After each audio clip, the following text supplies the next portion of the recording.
Okay, hello everybody. Randy Rice here. Hope you're all having a great Thursday. Hope you can all hear me okay. It's kind of a sequential process I have to go through to start the meetings up here, but it looks like you're able to hear me and everything, so which is great. We're going to keep this to under an hour today, so hopefully make good use of your time. And I'm going to bring up the slides here. It's good to see a lot of my friends out here. Dave, Barb, Irina. I'm going to look to see who else is out here. Beth, I see you out there. Hiroko, Leslie, Marlene, Rose, welcome. To everyone out here. So we are recording this session, and I'll have it available. I'll show where here in just a second. So I'm going to go ahead and get things started. Going to go ahead and share the slideshow here.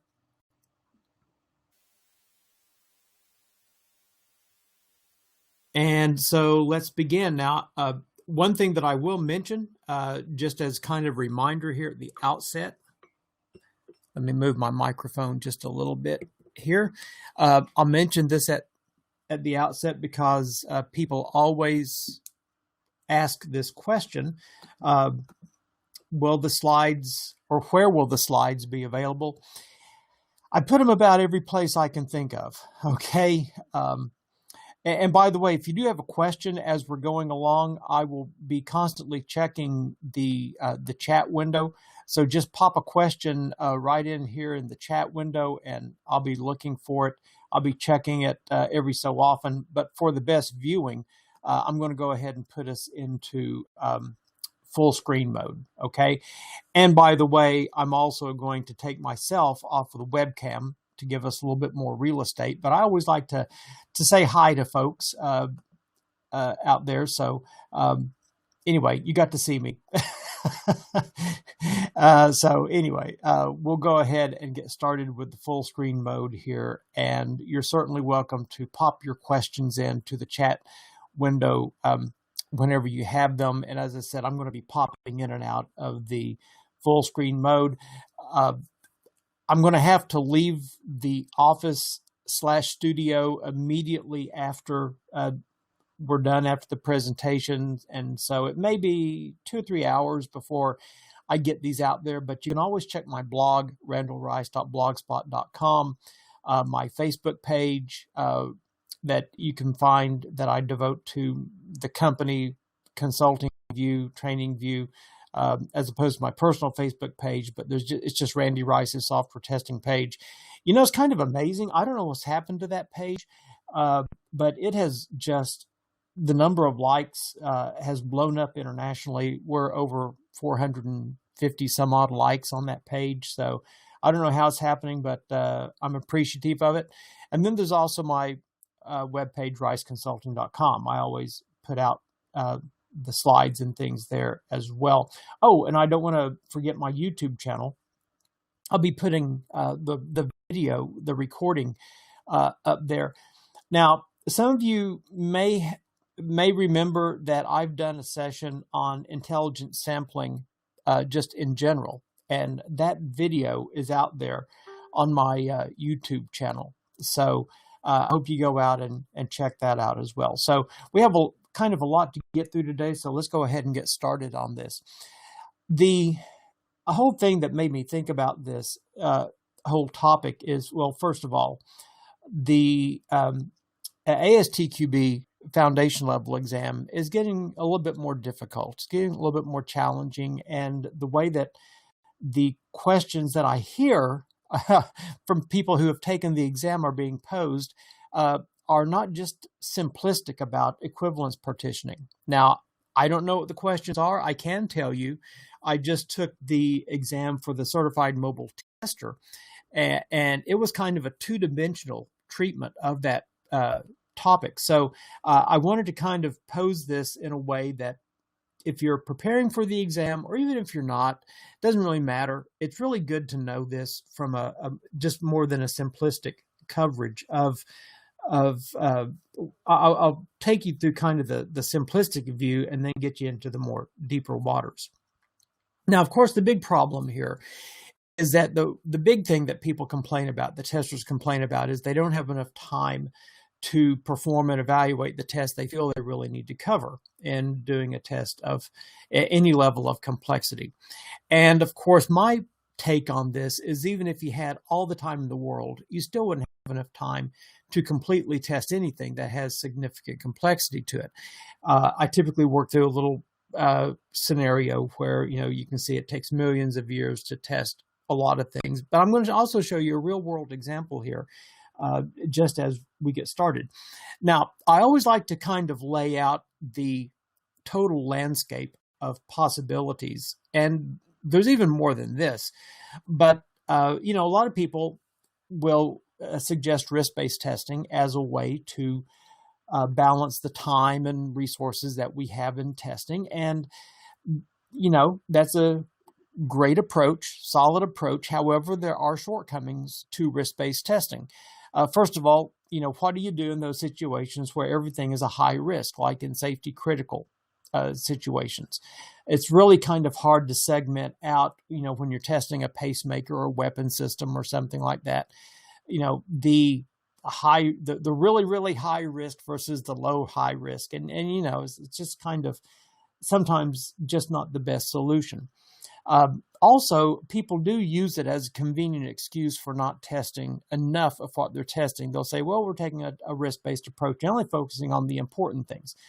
Well, I've been fooled by inaccurate risk assessments before. In fact, I do have a presentation out there. I think it's out on my YouTube channel that about 13 ways you can be fooled by inaccurate and incomplete risk assessments.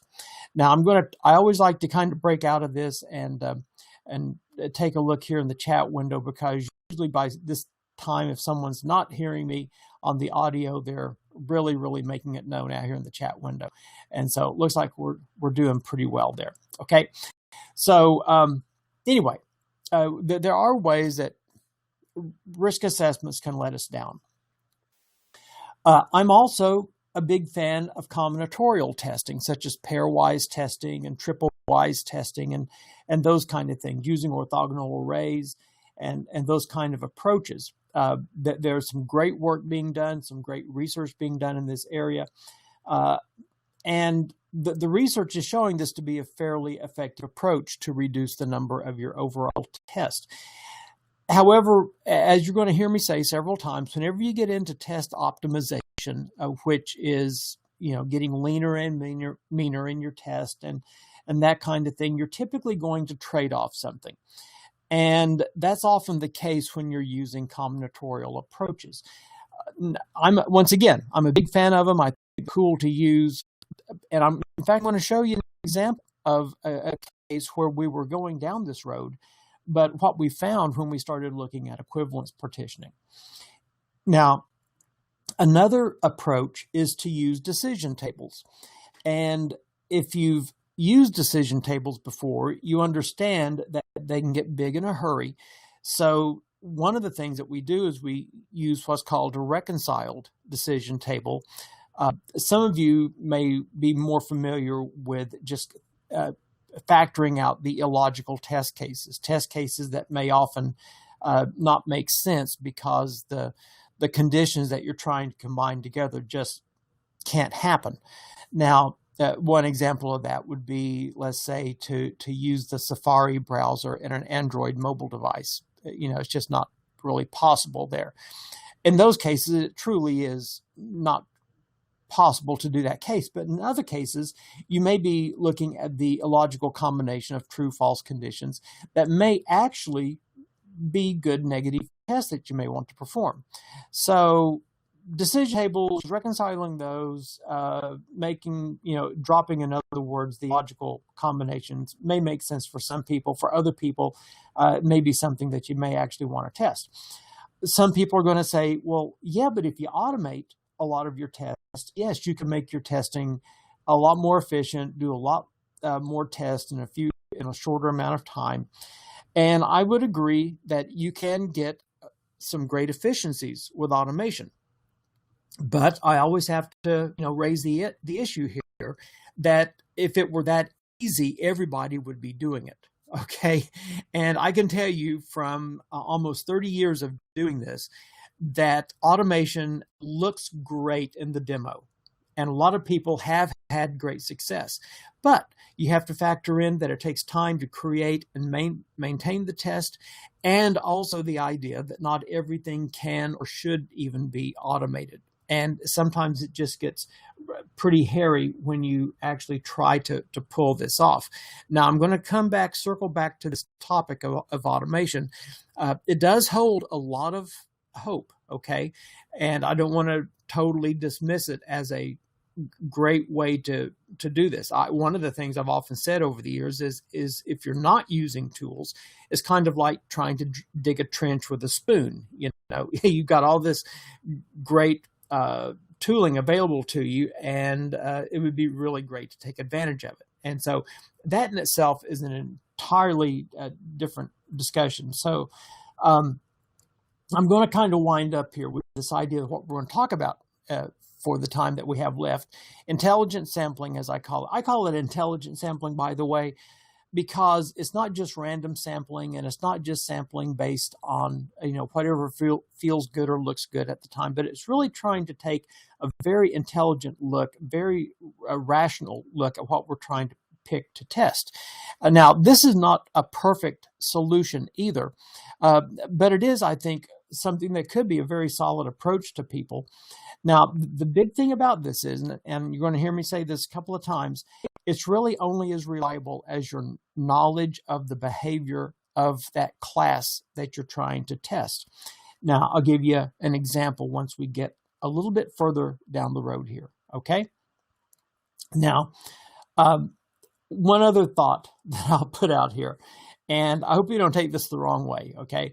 But, a lot of people will, brag about how many test cases they have in their test case library. We have 10,000 test cases and we're really doing great. Well, you know what? It's a lot like kids. I've always said this, that test cases are like kids. The more you have, the more you have to keep up with.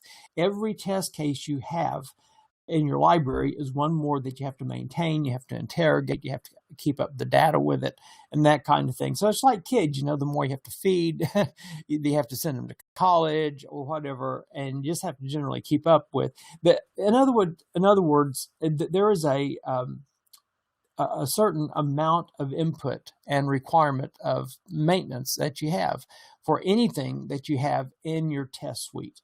And whether it's automation, whether it's manual testing, it's just something that you have to realize that every test that you create is another one that you have to maintain. Now, I'm going to, before I give you my real world example here, check the chat window to see if anyone has a question. Doesn't look like any questions right at the moment. Feel free to pop those in at any time if you want to. So, back a few years ago, I was at a financial client, a really large financial client, and we were creating a course, kind of a customized course on using orthogonal arrays as a way to optimize test case creation. And so one of the examples we were using in the course, or planning to use, was for stock trading. And we had this really great example. But the thing that really always blew up the number of test cases was one of the conditions they had, which was brokers or broker types, as you might want to think about it. So here are just some of the conditions that we were trying to test together. Now, let me kind of digress here for just a second and just say that when you first get into testing, it's really easy to kind of stay in the shallow water when it comes to conditions and basically say, okay, for every condition, I'm going to have a test case. And that's good for a while, but it's not very scalable. And you can really optimize and add some efficiencies to your testing by combining test cases together. And that's what a lot of combinatoric testing is all about. Great idea. Awesome idea. Essential idea, I would even go so far as to say. So, okay, here we have some of the factors we're trying to deal with. We had a collateral type, which a couple of options there would be futures and derivatives.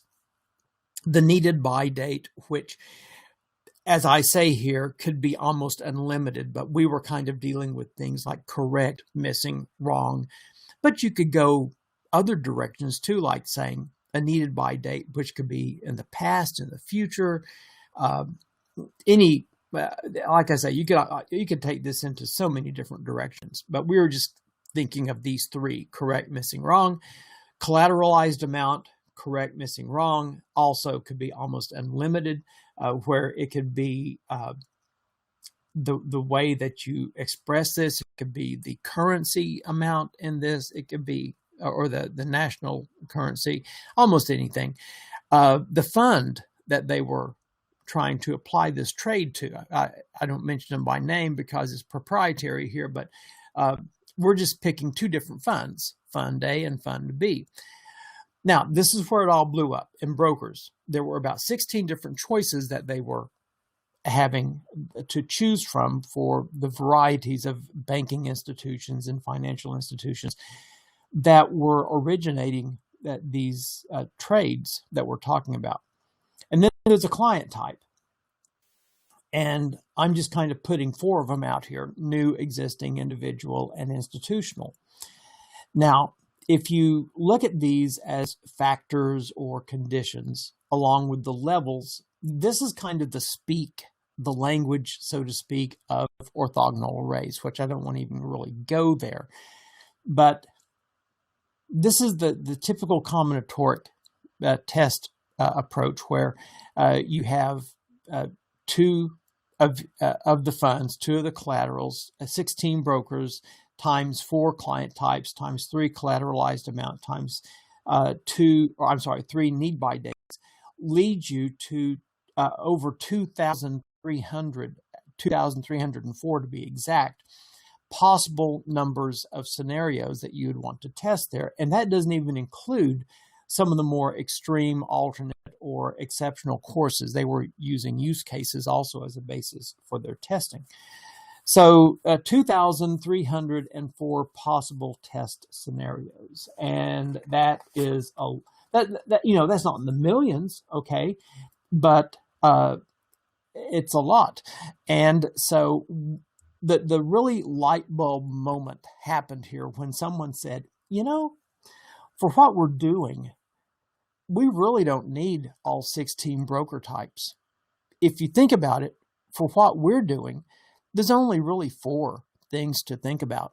You have banks, you have insurance companies, stock brokerages, or maybe no broker at all. What if someone comes in through a web trading platform or something? Okay, makes sense. Sounds very interesting. Actually, what would happen if we took this one classification, this one, let's say, equivalence partition of broker, and just took it down to those 4, not all 16, because every one in these 4 different categories are treated exactly the same. We don't need all 16. What that does is it takes our total number of scenarios down to 576 scenarios, or cases, as you might want to think of them. And our previous count was 2,304. This gives us a 75% decrease in the total number of test cases before we even think about doing anything like pairwise testing or orthogonal arrays or anything like that. And we were just sitting there saying, wow, this is really cool, okay? And we're not losing anything either, as long as we're very, very sure that all of those 4 broker types that we're now thinking about are truly treated the same. That's pretty cool. Now, let's put it in perspective. And before I go into this direction, let me check the chat window to see if everyone's doing okay. It looks like you are. Any questions, pop them in there. I'll be happy to answer them. So here's what it boils down to. let's just make a few assumptions. Okay, now these assumptions could differ depending upon actual estimates and actual experience and approaches and all of that good stuff, okay? Well, let's just say that it would take about 10 minutes to manually document a test case. Now, if we used a combinatorial testing tool, it could take a lot less. But let's just say, for the sake of estimation, about 10 minutes to document a test case manually, about 15 minutes to perform, evaluate, and document the case that on the outcome of what we saw. That would be 25 minutes total now, and then per case, and then 5 minutes to report a defect. So we'll assume pretty conservatively about only 10% defect rates, and about 15 minutes to retest a single fix per a defect that's been reported. Now, if you factor all this together, that would come out to about 960 hours to design, perform, and evaluate all the cases just one time. Okay, that's just the assuming we're going to do them once.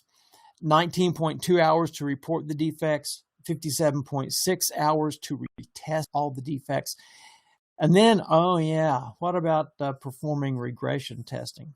Well, you could say we're going to regression test half these cases or a quarter of them, but let's say we do a full regression test of 960 hours if we do it manually. Now, if you've heard me teach on this before, you'll also hear me say that I don't believe that manually is the way to go in a regression test because you're going to miss a lot of things. I call it kind of like a pseudo regression test at that point. But let's just say, for the sake of grins here, to be consistent, we're going to stay manual. Okay. So that'd be another 960 hours. So the total test time for one cycle of testing, including defect identification, reporting, and retesting, plus regression testing, is a phenomenal almost 2,000 hours. And as you know, any of you test managers out there, if you factor out now your vacation time and all that, this is one person year. This is one human spending all their time for 1 year just doing this, which is almost crazy to wrap your mind around. Okay. Now, if we apply the equivalence partitioning idea and our 25% of that total time, we're looking at 240 hours to design, perform, and evaluate the cases one time, 4.6 hours to report defects, 10 hours to retest those defects, and then the 240 hours for the regression test. So the total time for this view for the first cycle with identification for defects, reporting of those defects, retesting, and regression testing is almost 500 hours. Still a lot of time, but about 25% of the previous time that we had before. Now, what about automation? Yes, we could perhaps reduce that total time by, let's say, creating a data-driven test for all 2,304 test cases. But once again, you have to create the automation. You have to acquire the tool and learn it in some cases. You have perhaps script stability problems you have to deal with. And you still have to have a way to compare to know what is correct behavior. You still have to create a test oracle. Now, the upside of automation is that the sheer number of tests really fade into the background. They become less important in runtimes because if you're doing that data-driven approach, you can just create your script, pump a lot of data in there. However, you still have to compare against something. And the test case count still is pretty important when you're thinking about maintaining all those automated test cases, as any of you who have been down the automation trail can attest to. Okay, now, before we get there, I'll check to see if there's any questions. I don't see any. Okay, if you have them, pop them in. Okay, now, let's really look at the nuts and bolts of this. You can see equivalence partitioning being performed in several different ways, okay? It can either be based on input conditions, the types of input, that kind of thing. You can see it based on outputs. You can see it based in either single or multiple dimensions. and also applied to various configurations of environments and things. Okay, so I'm going to look at each of these in a little bit more detail. But one word of warning at the beginning. Your ability to do equivalence partitioning or equivalence classes depends on your knowledge of exactly how a particular function is performed or how a certain condition is handled. And let me give you an example. Let's say that you're testing an HR system. And for the purposes of what we're doing, it doesn't matter which state you live in. You could live in Arkansas, Oklahoma, Nebraska, California. It just doesn't matter. We're not applying taxation at this point.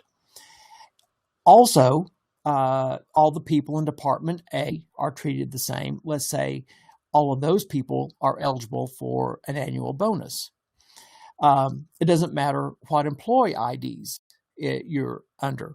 Your employee number just does not matter for the sake of what we're doing. Now, in some cases, an employee ID may have some kind of significance. Like if you're in a certain range, that means that you may be an exempt employee or a non-exempt employee, or maybe a retired employee, something like that. Now, people in departments B through Z are all handled the same. Let's say that they're not eligible to receive a bonus. So in this case, your goal is to get to Department A. Just joking. Okay. So here we are in this little world. And let's say that one night there's a problem and I'm the developer. And so I come in and I say, oh, I see the problem. It's these employees that all work in the state of Texas for some reason are causing the system to have a problem. So I put a little hard code in there, which I know I'm not supposed to do, but I do it anyway because I'm sleepy and I want to solve the problem and I want to go to bed. So I put, if state code equal Texas, then do this. So now what have I done? I have essentially now created a new equivalence class of the people who work in Texas versus all the other states. Now, I might say, okay, I'm going to document that somewhere, and we're going to realize that as a specific new equivalence class. But let's say I get lazy and I don't. And so unless I truly understand that that exemption is there, and if I don't test someone living in or working in Texas in all of my tests, then I'm missing an important condition that I need to kind of segment out there. So that's the kind of thing I'm talking about. You have to truly understand the differences between each of these classes. Okay. Question from Dave. How about parallel testing with several test systems running a portion of the test? Great question, Dave. Parallel testing has often been used, especially when you're rolling out a system, just to make sure you're not missing things. And you can do that to run a portion of the test. The big thing you have to work through on parallel testing is how long you can sustain it. Because basically what you're doing there is you're either doing parallel between, let's say, production and a test system, or maybe system A versus system B versus system C. And you're doing about the same thing in each of the systems, running a portions of the test depending upon various conditions. So it's a matter of scalability and sustainability. Okay. And you're really kind of doing the same thing here, except you're not sampling. That's the big difference. Instead of sampling, you're actually putting as much of the actual, if my understanding of your question is correct here, you're putting as many of the actual conditions as possible through there. Okay. So not a bad technique. It's just that it does have its limitations. Okay. Thanks for that question, Dave. So let's take another example here. And I'm going to walk you through the simple up to the more complex. So let's say that we're testing an airline loyalty program. Some of you are going to recognize which airline this is, but it's the one that I fly. So I'm kind of familiar with how it works, okay? So if you're just a regular member of that loyalty program and you fly less than 25 segments in the calendar year, you're going to be at the regular level. Now, if you are greater than 25 segments, so once you reach 25 segments, so it should be greater than or equal to rather here. In fact, let's just fix that. We'll call this Agile presentations, okay? And I see I've done the same thing there. Okay, there we go. So if I'm at less than 25 segments, I'm a regular flyer. If I'm at 25 or greater, but less than 50 segments flown, I'm gold. If I'm greater than or equal to 50, but less than 100 segments flown, I'm platinum. And if I'm over 100 or greater segments flown, I'm executive platinum. So there are a few other rules too, like you can have 0 segments, but you can't have negative segments. And any value over 300 segments would be considered to be invalid. So this is what you might think of as a classic single-dimensional equivalence partitioning example. Now, the things that you always want to consider here is, do I have invalid partitions either on the low or high side, or perhaps both? And in this case, we do, because as I said, we can't have a negative equivalence partitioning class. But let's say for the purpose of entering the number of segments into the system, let's say that I work at the airline and I'm putting this number in, or the number's coming from someplace, then I do have an invalid low, okay? And I do have an invalid high, because I've said 300 is the most possible segment someone could have in our system. Now, I guess if someone was a really, really super frequent flyer, maybe they could break the record, okay? And we would have to now create a new class for them. But you want to be sure to note those, that if you do have that possibility to have invalid low and invalid high, especially if you're taking an exam question, because you have to really think through that, okay, to make sure you get the correct ones, and they will kind of trip you up on that sometimes. Okay, the other ones are in the regular category. You could have, like, say, 10 segments. In the gold category, you could have like 40. In the platinum, you could have like 80. And in the executive platinum, you could have like 120, because it falls above, it's 100 or above, but less than 300. Now, the major thing to take away from this view here is that what I am showing here, -5, 10, 40, 80, 120, and 400 give you complete coverage of all the equivalence partitions, all the various memberships that you can hold, as well as the invalids on the low and the high side. Now, the thing about it is, even though those are valid values contained in the classes, you may be thinking, yeah, but are those the best ones to be testing? And actually, there are stronger cases at the boundaries. However, now you've transcended from equivalence partitioning into boundary value. So if you were to get a question, let's say on the exam, of which cases are boundary cases or which cases are equivalence partitions, or equivalence cases, as long as they fall in the equivalence partition, they would be valid.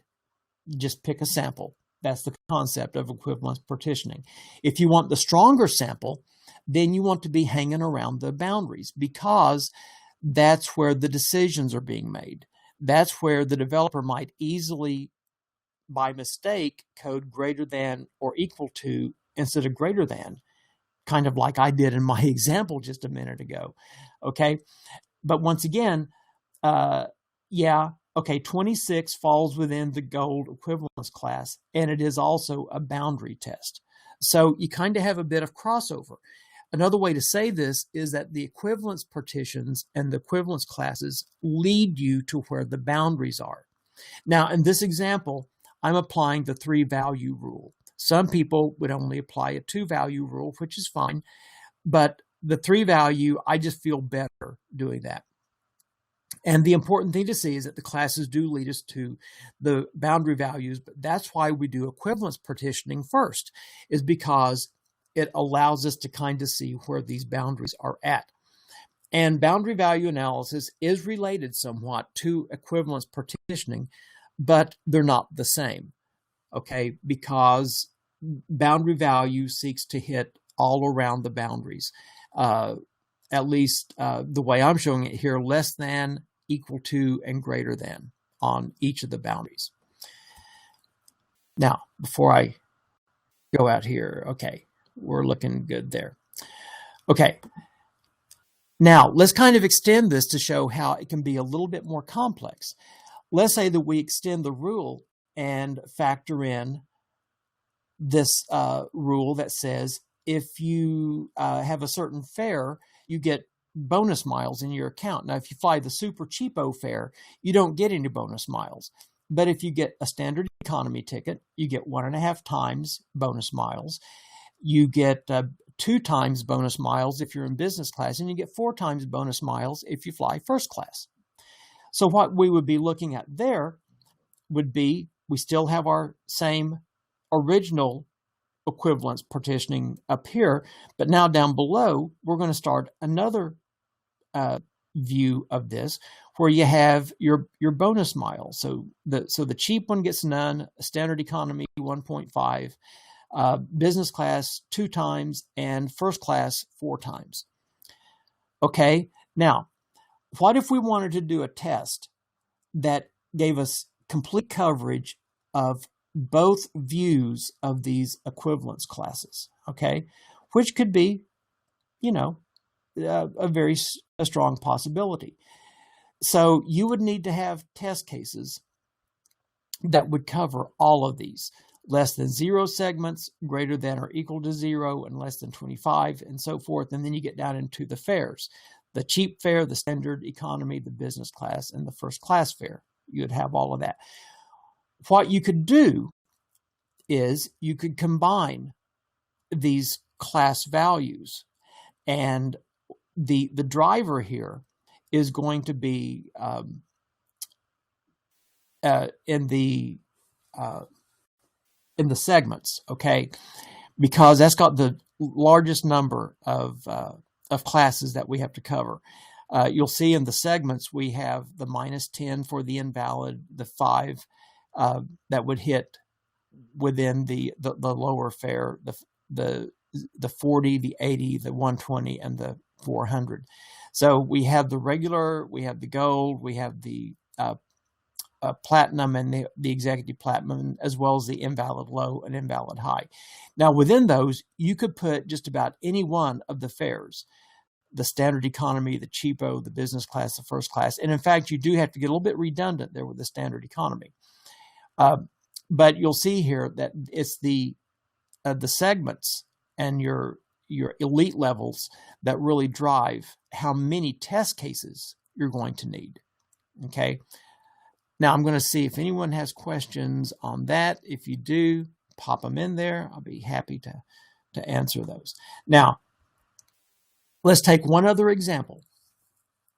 This is a mobile example. And I'm thinking of this now because of the new mobile certification that's coming out from ASTQB, which, by the way, I'm going to have a course out there before too much longer on that. But you could see things in this. This is for expense reporting, a little mobile app called iExpense-It. So the reporting period could be equivalence partitioning. The idea that the type of expense, whether it's a cash expense, a credit card expense, or checking expense, those could be equivalence partitions because those are all handled the same way. And how you're doing the reporting, whether it's the expense time period per date, year to date, monthly, or weekly. It could have its own partition, equivalence partition. Also, currencies. Canadian, Euro, British, American, that could be seen as an equivalence partition as well. Now, there's one other view of this I want to take, and that's based on configurations. And once again, this is from the mobile example. Let's say that we want to test mobile devices with iOS, Android, and memory as the configuration conditions that we have. And so we're going to test 4 iOS operating systems, 8, 9.0, 9.1, and 9.2. We have 4 Android versions, 4.4, 5.0, 5.1, and 6.0, and then 4 levels of memory, 8 gig, 16 gig, 32 gig, and 64 gig. And so in this case, we would have 8 classes of OS types between iOS and Android, and 4 classes of memory. Now, if we wanted to optimize this, we could have 8 configurations that we would test, with the operating system being the driver.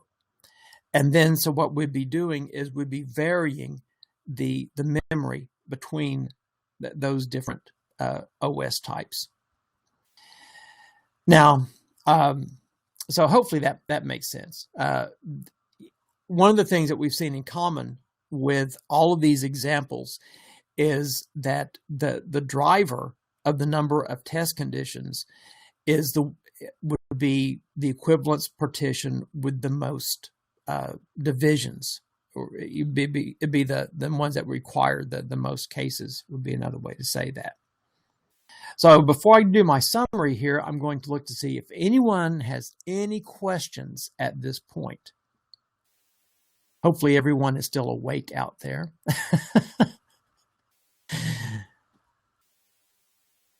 Okay. So hopefully this makes sense, okay? In my estimation, equivalence partitioning is an often overlooked way to optimize testing. We jump through all kinds of hoops to reduce our test cases, but sometimes we really don't give this enough attention. It's a very solid technique, and in my opinion, at least, doesn't have quite as many downsides as some of the other techniques like pairwise and risk-based techniques, although those are still good techniques. You just have to kind of recognize where they may not hold up to some of the rigor that we need. Now, keep in mind, though, equivalence partitioning can be applied in a variety of ways that go way beyond kind of the simple ones that we saw early on in my examples, even though those simple ones had a lot of power to them. But the big ticket in the door for equivalence partitioning is you have to understand the actual rules that are applied in your particular problem domain, not the rules as you perceive them or assume them, but the actual rules. In fact, like the example I gave in the HR system, you would have to go into the code to see an if statement that says, if employee lives in Texas, then do this, to actually understand, hey, here's a new equivalence class and new equivalence partition. Because sometimes these rules are not documented anywhere. Even though they should be, they may not be. So I always advise trying to combine techniques just to balance the downsides of some things. Like, it wouldn't be a bad thing to combine pairwise testing with equivalence partitioning. I mean, in the examples of of the financial system where we had 16 broker types, you're only going to have 16 test cases when you do pairwise testing of those. And so that would not add a lot to your testing burden to combine pairwise with equivalence partitioning. Now, of course, you have to consider you only have so much time and so many resources to combine so many techniques together. But one of the things that you get is a little bit of risk mitigation there, risk reduction at least, because you're not just relying on one technique, which could have flaws to it. So anyway, I hope this session has been helpful to you.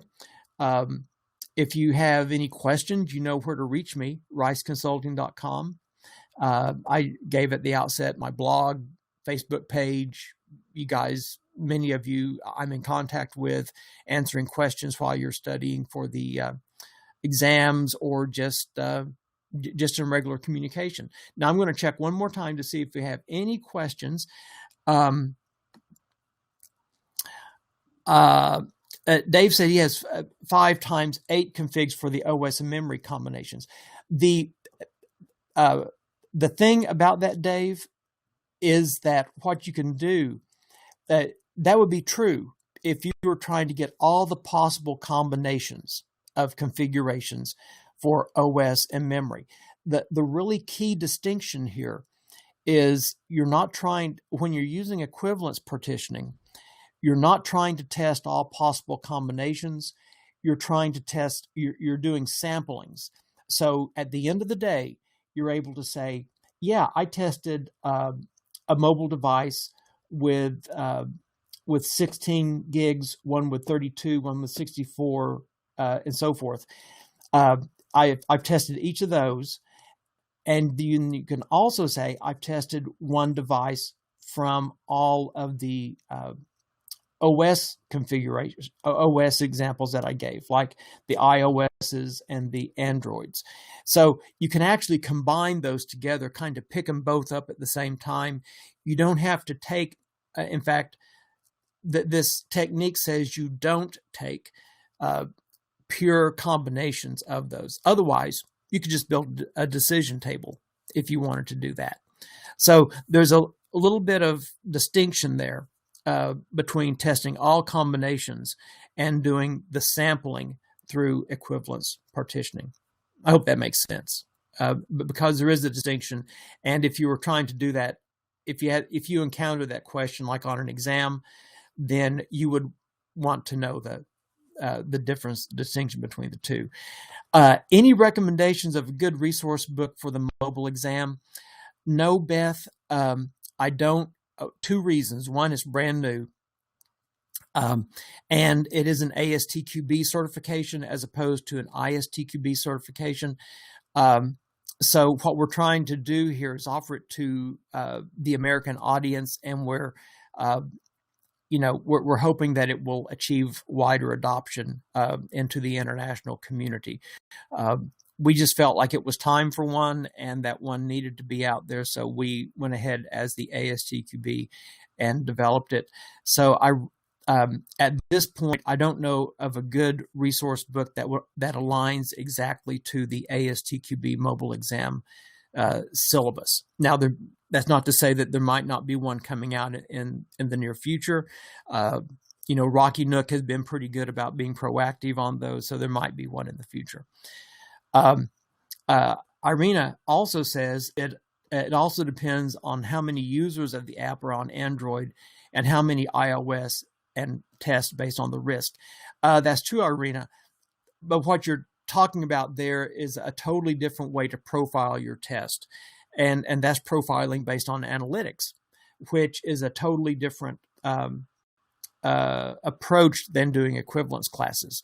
So that's why I say if you wanted to layer the approaches, okay, and say, okay, I'm going to equivalence class it as well as go based on where most of our users are, then you're doing kind of a combination approach on those two. That would make a very difficult exam question, by the way. Okay, that's a really good point, and I think it'll make a really difficult exam question to work through. So good thinking on that. Okay, now then, I'm going to turn my webcam back on for just a second. I'm in a festive mood here, and I'm going to put the chat back in. So any other questions or comments at this point before we kind of end the day here?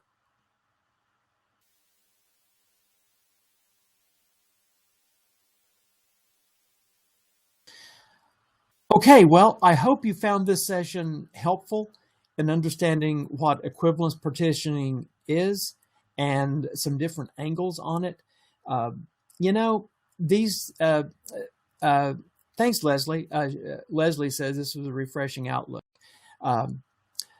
These techniques have been written about in textbooks for 30 years or more.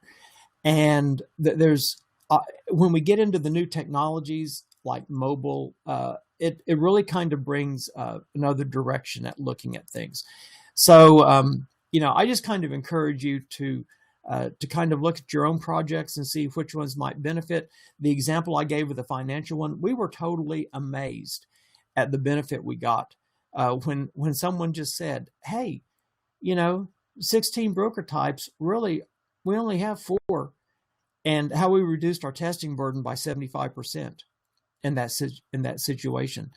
So, these have a lot of power to them, and also hopefully give you a little bit of clarity when it comes to preparing for the exams, if that's what you're interested in at this point. But there's also a lot of real world application as well.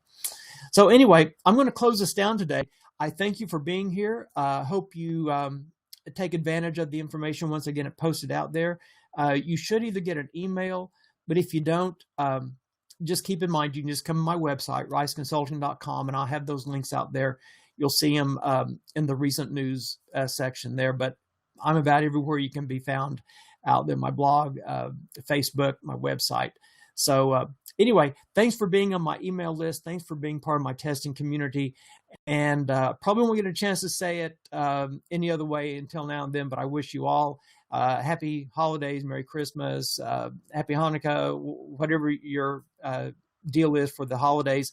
I hope you have very festive ones, and just have a great holiday season. Thank you very much.